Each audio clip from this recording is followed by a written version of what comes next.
కార్పొరేషన్లలో కేటాయించిన నిధులు, పెట్టిన ఖర్చు, వీటన్నిటిని కూడా తీన్మార్ మల్లన్న గారు ప్రస్తావించడం జరిగింది. నేను కూడా వారితో ఏకీభవిస్తున్నా. ముఖ్యంగా మోస్ట్ బ్యాక్వర్డ్ కార్పొరేషన్స్కి పేపర్ మీదనే కేటాయింపులు జరిగినాయి, నిధులు ఇది కాలేదు. అయితే గత 10 ఏళ్ళు అసలు అన్ని రకాలుగా అన్ని రకాలుగా ఉల్లంఘనలు, లేకపోతే రకరకాల పరిస్థితుల వల్ల బడ్జెట్ తలకిందులై ఉన్నాయి. మొన్న వచ్చిన బడ్జెట్లో కూడా మా ఆర్థిక మంత్రి గారు మేము కూర్చొని మాట్లాడి, అంతకంటే ముందు 2,95,000 కోట్ల రూపాయల బడ్జెట్ పెడితే దాన్ని కొంత తగ్గించే 2,91,000 కోట్ల రూపాయల బడ్జెట్ పెట్టినాం. ప్రతి సంవత్సరం బడ్జెట్లు పెంచుకుంటూ పోయిన చరిత్ర.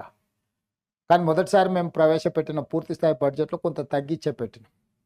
కానీ రాష్ట్రంలో, దేశంలో, ప్రపంచంలో ఉన్న ఆర్థిక మందగమనం మన రాష్ట్రం మీద కూడా పడ్డది. కాబట్టి ఈరోజు 2,91,000 పైచిలకు కోట్ల బడ్జెట్ మనం ప్రవేశపెడితే నాకు తెలిసి ఇంకా లెక్కలు పూర్తిగా రాలేదు, కానీ 2,25,000 కోట్ల లోపలనే మన బడ్జెట్ ఆగిపోతుంది. అంటే దాదాపుగా 70,000 కోట్ల రూపాయలు మన అంచనా వేసిన నిధులు మనకు చేరలేదు.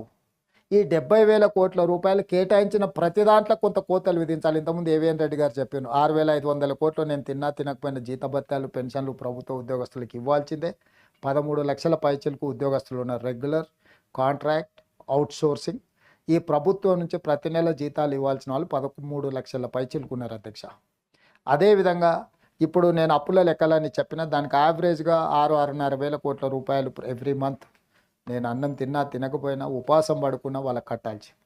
నా రాష్ట్ర ఆదాయం 18,000 నుంచి 18,500 కోట్లు ప్రతి నెల అధ్యక్ష.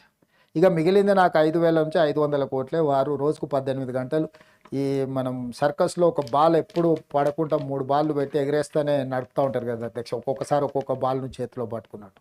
వారు ప్రతి నెలలో ఓసారి షాది ముబారక్, ఓసారి కళ్యాణ లక్ష్మి, ఓసారి రైతు భరోసా, ఓసారి రైతు రుణమాఫీ, లేకపోతే ఇట్లా రకరకాల పథకాలు. ఓ నెల ఓ బ్యాంక్ అతనికి నెల కొంచెం లేటు కడతాను, ఇట్లా సమన్వయం చేసుకోవడానికే సగం జీవితం అయిపోతుంది అధ్యక్ష. సో ఈ వాస్తవ ఆర్థిక పరిస్థితులను నేను ఆర్థిక మంత్రి గారిని రిక్వెస్ట్ చేస్తున్నా, ఎక్స్రే తీసినట్టుగా మీరు ప్రజలకు అందరికీ వివరిద్దాం. మనం ఏవిఎన్ రెడ్డి గారికి సూచన చేసాను. వారంటే కొంచెం మొండి ధైర్యంతో ఉన్నారు, కానీ మాకంత మొండి ధైర్యం లేదు. ఎందుకంటే ప్రజలకు హామీలు ఇచ్చినాం, ఇట్లా కొన్ని కోతలు విధించేసి ఇది ఇంతనే ఉంది, దీనికే ఖర్చు పెడతా అని చెప్పేంత ధైర్యం నాకు కానీ మా ఆర్థిక మంత్రి గారికి కానీ లేదు.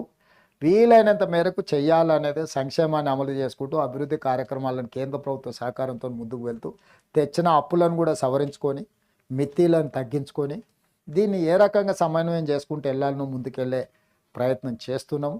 ఆదాయాన్ని కూడా పెంచుకోవాలనుకుంటున్నాం. కానీ ఆదాయం పెంచుకోవాలంటే ఏవి విద్యుత్ ఛార్జీలు కానీ లేకపోతే ఏ ఛార్జీలు కూడా పెంచే పరిస్థితి లేదు.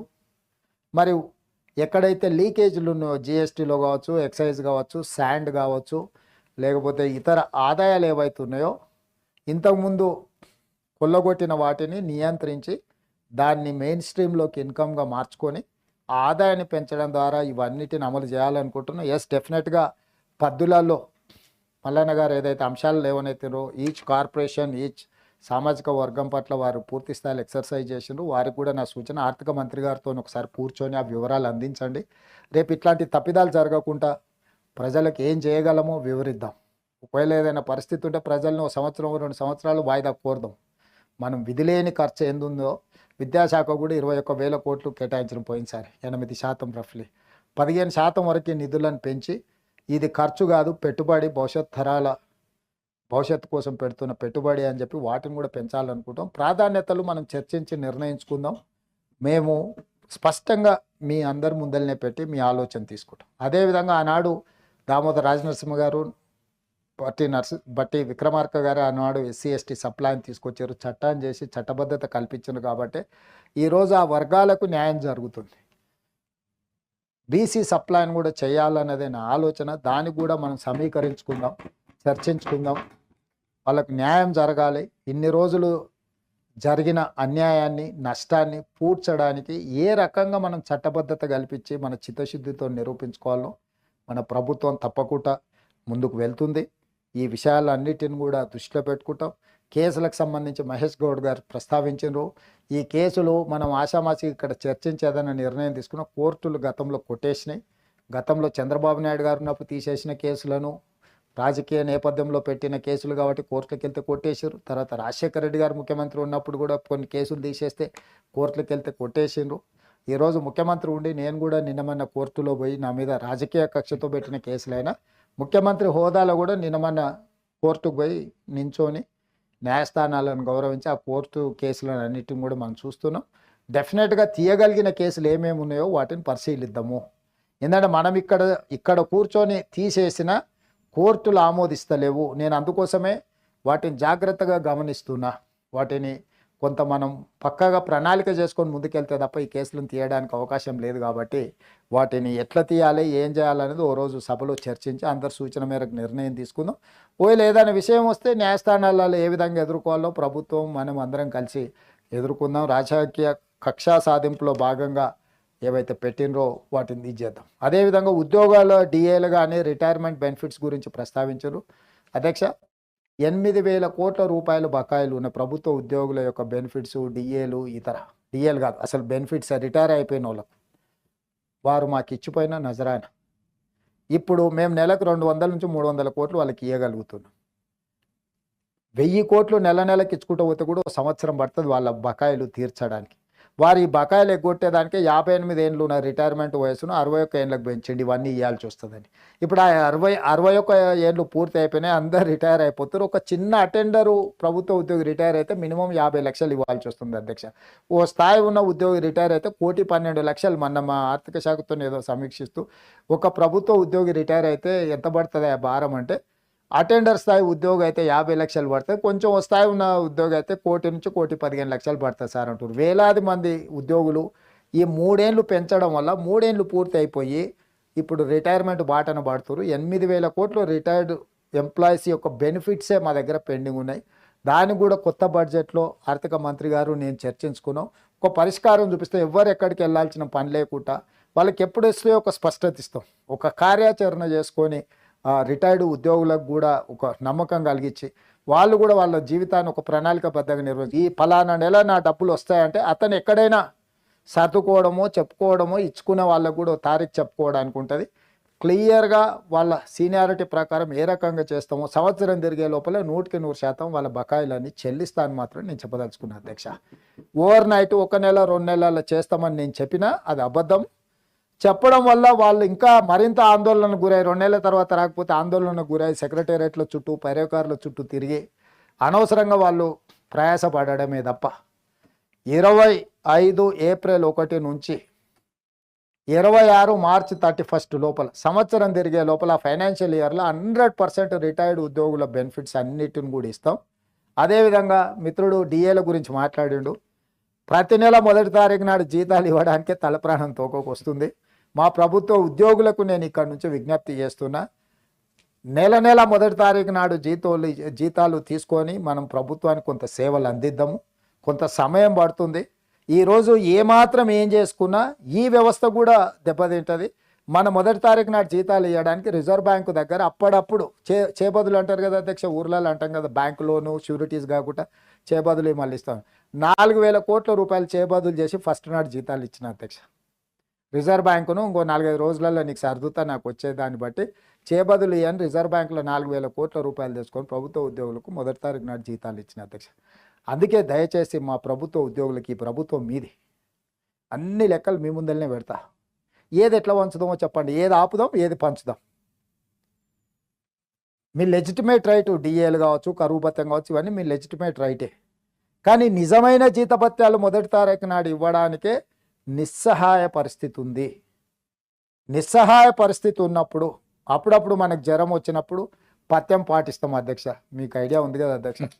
కొంచెం ఆరోగ్యం ఇట్లట్లయితే ఒక వారం రోజులు నాన్ వెజ్ తినడం మానేస్తాం, తెలుసు కదా అధ్యక్ష. మనం అట్లనే మనకి ఏదైనా పరిస్థితి, రాష్ట్ర ఆర్థిక పరిస్థితి కొంత బలహీనంగా ఉన్నది. మా ప్రభుత్వ ఉద్యోగస్తులందరినీ నేను విజ్ఞప్తి చేస్తున్నా, అదనంగా ఏం కోరికలు కోరకండి. అప్పుడప్పుడు మా వాళ్ళే కాబట్టి కుటుంబ సభ్యులు కాబట్టి బెదిరిస్తారు, ధర్నా కోతాం, దీక్ష కోతాం, లేకపోతే బంధు పాటిస్తాం, లేకపోతే పెన్ను డౌన్ అంటారు, లేకపోతే అది డౌన్ అంటారు. ఏది డౌన్ అన్నా మొత్తం ప్రభుత్వం డౌన్ అయిపోతుంది. వాస్తవంగా అమ్ముదామన్నా మా దగ్గర ఏం లేదు, మా దగ్గర మా సొంతంది ఏదైనా ఉంది అమ్మి పెట్టినా సరిపోదు. మనందరం జపాన్లో ఒక పద్ధతి ఉంది, నిరసన తెలపాలనుకుంటే ఒక 2 గంటలు ఎక్కువ పని చేస్తారంట అక్కడ ఉత్పత్తి. అంటే ప్రభుత్వానికి నిరసన తెలపాలనుకున్నప్పుడు జపాన్ లాంటి దేశంలో ఉద్యోగస్తులు ఒక 2 గంటలు అదనంగా పనిచేస్తారంట. అట్లాంటిది ఏదన్నా నూతన విధానాన్ని మా ప్రభుత్వ ఉద్యోగస్తులు తీసుకొని రోజుకొక 2-3 గంటలు అదనంగా పనిచేసి మా ప్రభుత్వానికి నిరసన తెలిపి ఆదాయాన్ని పెంచితే పెరిగిన ఆదాయాన్ని తిరిగి మీకు అందరికీ పంచుతాం. ఆదాయాన్ని పెంచడం పేదలకు పంచడమే ఈ ప్రభుత్వ విధానం. కాబట్టి మా మల్లన్న గారికి కూడా వాళ్ళందరితో సత్సంబంధాలు ఉన్నాయి. వారే మాట్లాడి ఆర్థిక మంత్రి గారికి కల్పించి ఈ డిఏలు ఈ పంచాయతీలు జర లేకుండా చూసి కొంతకాలం, ఎందుకంటే వచ్చినెంబడే వంచుతాం.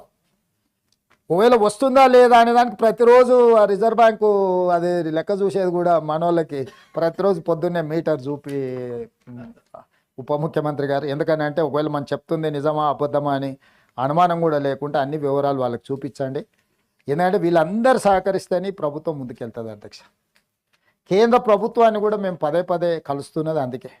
ఉన్న అప్పులను డెట్ రీస్ట్రక్చర్ చేసుకోవాలి, రేట్ ఆఫ్ ఇంట్రెస్ట్ తగ్గించుకోవాలని, కొన్ని అదనంగా కేంద్రం నుంచి నిధులు రాబట్టుకోవాలని, కొన్ని కొత్త ప్రాజెక్టులకు కొత్త నిధులు మంజూరు చేయించుకోవాలని పట్టి విక్రమార్క గారికో నాకో శ్రీధర్ బాబు గారికో ఢిల్లీ వెళ్తే కాలుష్యానికి గొంతు నొప్పి కాళ్ళ నొప్పులు కీళ్ళ నొప్పులు వస్తున్నాయి అధ్యక్ష ఒక్కరోజు అక్కడ ఉంటే.